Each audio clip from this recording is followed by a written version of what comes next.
Des fois, on aime faire les choses vite fait, mais pas toujours très propres. Confinement oblige, les plus gros projets sont en stand-by, du coup je vous propose un petit quick and dirty, un petit concept où on va commenter quelques images glanées ça et là, elles seront anciennes ou récentes.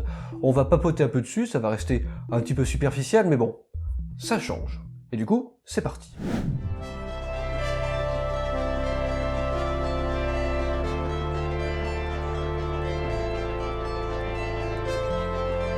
L'image est quand même super chouette. Très beau spectacle.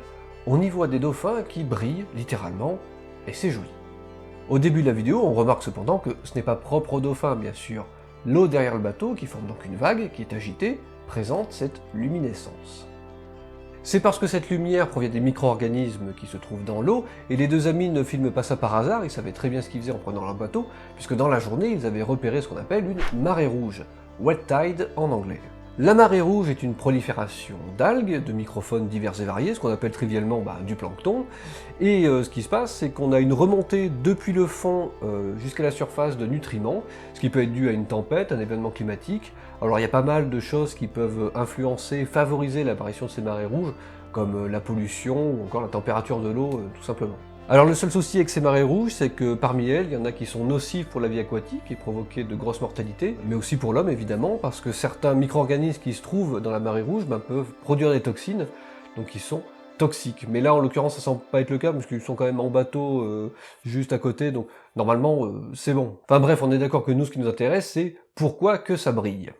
Mine de rien, le phénomène est connu depuis au moins -500 avant Jésus-Christ.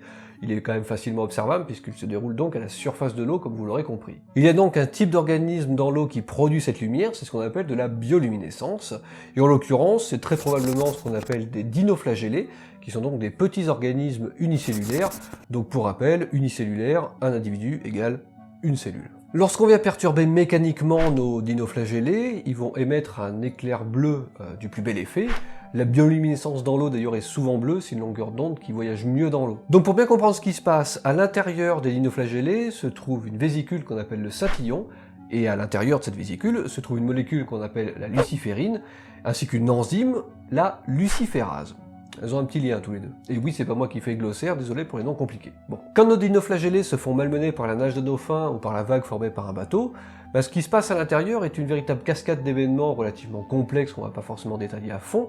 Toujours est-il que ces événements-là conduisent à l'acidification de la vésicule, donc du scintillon. Cette acidification du scintillon a elle-même pour effet de permettre à l'enzyme luciférase d'aller interagir avec la luciférine, ce qui donne une nouvelle molécule. Durant ce processus, il y a l'émission de photons, et donc c'est l'éclair bleu qu'on a vu. En tout cas pour ces deux amis qui sont sur le bateau, ils ont quand même le double effet qui se coule, puisque déjà ils ont des organismes bioluminescents, ça ils l'avaient relativement, sûrement un peu prévu, donc déjà c'est cool, mais ensuite ils ont quand même des dauphins qui arrivent pour venir jouer avec le bateau, donc là, ce qu'ils avaient à mon avis pas prévu, donc de bonnes raisons quand même d'en parler un petit peu dans ce Quick and Dirty.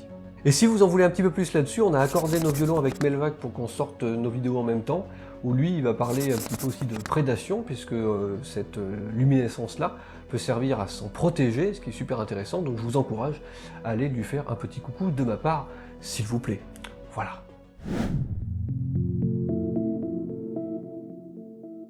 Je sais pas si vous connaissez Janus, c'est un dieu de la mythologie romaine, que je trouve très très classe, parce que c'est le dieu des commencements, c'est le dieu du temps aussi, donc c'est plutôt élégant. C'est aussi le dieu des portes, c'est un peu moins classe, mais c'est important les portes quand même, c'est pratique en tout cas, voilà. Et Janus, comme vous pouvez le voir, il est représenté par deux visages, parce qu'il regarde vers l'avenir et le passé. Il se trouve qu'on donne à certains organismes vivants le nom de Janus, justement, et la suite là va être un petit peu trash, donc âme très sensible, abstenez-vous. L'un des exemples très connus, c'est le petit chat Janus, Franck et Louis. Il se trouve qu'il a vécu une quinzaine d'années avec cette malformation atypique. Effectivement, il a deux visages. Hélas, il est décédé il y a environ 1 an.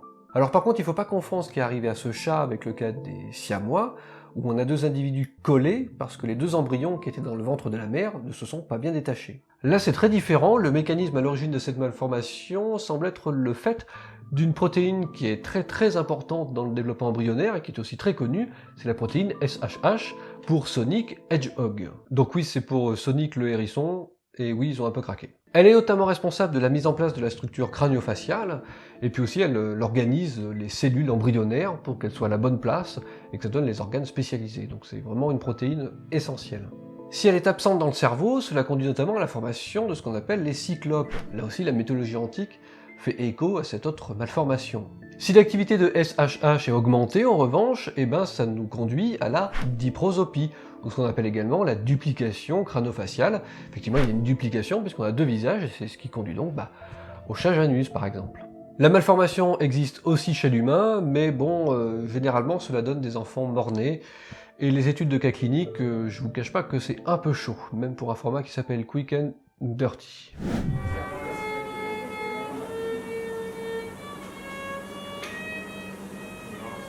Parce qu'un bon scientifique et un bon esprit critique, ça s'alimente aussi par la curiosité et l'ouverture d'esprit, les Quick and Dirty finiront toujours par un autre truc. Voilà. Bon là, ça va rester un peu scientifique, mais voilà.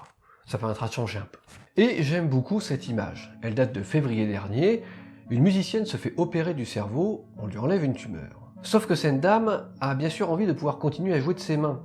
Or, les chirurgiens doivent notamment opérer à proximité de la région de sa main gauche. Elle a donc proposé à ses médecins de jouer du violon pendant l'opération, ce qui a l'avantage de permettre de contrôler justement si celle-ci provoque des dommages, et c'est une manière en plus assez poétique de faire, je trouve. Alors ce genre de choses-là, c'est assez courant, pendant ces craniotomies éveillées, les médecins, ils ont tendance à leur faire des petits tests, par exemple, leur montrer des images qu'ils doivent nommer, ça permet notamment de voir si le langage n'est pas affecté par l'opération. Bon, il faut quand même faire deux poids deux mesures, vous vous doutez bien que je suis pas expert en chirurgie des cerveaux, mais vous vous doutez bien aussi que les médecins, ils y vont pas complètement à l'aveugle comme ça. Préalablement, ils ont fait ce qu'on appelle une IRM fonctionnelle, ce qui leur a permis de cartographier le cerveau, et notamment de voir les zones impliquées dans la pratique du violon. Voilà. À vrai dire, c'est pas tellement ça qui me plaît dans cette image, même si évidemment c'est super intéressant. Et moi, ce que j'aime bien, c'est qu'elle nous représente vachement, en fait. Et que si je devais montrer nos bons côtés à un extraterrestre qui veut comprendre ce que sont les humains, je crois que je lui montrerai cette vidéo sans hésiter, parce qu'il y a tout dedans en fait. Il y a notre groupe, notre capacité de communication, le fait qu'on prenne soin de nos congénères, il y a notre science, notre rigueur, notre sens de la précision, et puis il y a notre art aussi. Donc je trouve qu'à ce titre-là, cette vidéo elle est juste exceptionnelle en fait. Et accessoirement, ça change un petit peu de notre capacité de destruction. À bientôt pour un prochain Quick and Dirty. Salut!